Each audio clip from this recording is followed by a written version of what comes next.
tanan guys. So for today's guys, video guys, daghan naman sa kaayong udlot ni ato ang galay dire. So ato aning gamiton guys para healthy no. Yummy pa. So panguhaan tanig udlot guys, ato aning harbison kay ato ani siyang gisalon. So igo-igo ra kun ikuha na guys, kana ra gud kay mo gamay ra man ang unya ining initan na siya og tubig o mapabukalan na. So atong buhaton na ni guys, papitiun tani sa ginisa. So kay naman tay mga sobra-sobrang karne. So ato aning papitiun. Simple na mga lamas dito, katong sobra-sobra nga karne guys oh. Mo na to iparis ana niya guys para mo healthy ang ato ang kalanon karon. Bahalag na baboy, at least na ay mo healthy sad. So gisalon na to guys, simple ga kay god. Gisalon ka nang kuan diha ahos. Then ubang kalamasan diha ipanglunod na.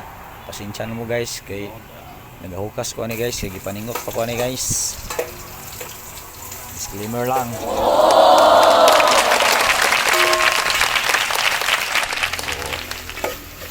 ano na siya guys oh. Akong gigisa guys. Sus ka, dali pa lang daan guys. Lumutan ako guys akong gigisa guys. Perteng lami ah. Ito din siya gilunod guys.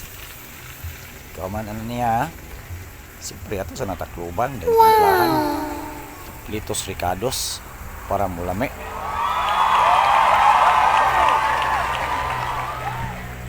So nagamit yun ang ato ang kuan guys, tinanong guys, putangan din na ito dadag ka ng asite guys para humot kayo.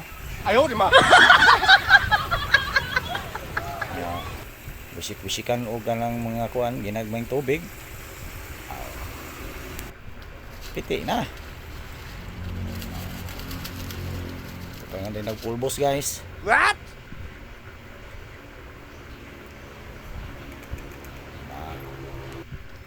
Suka o kalamay. Murag adobo style ni siya guys.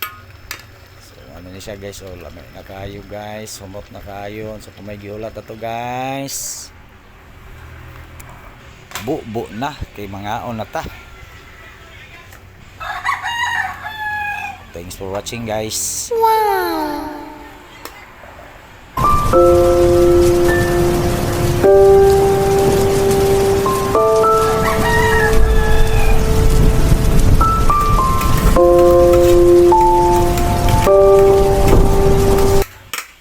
Andaman na ng mga bahaw niyo da guys, kay mangaon na ta.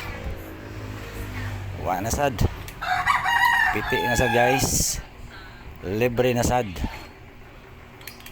Wow. Salamat sa pagtanaw.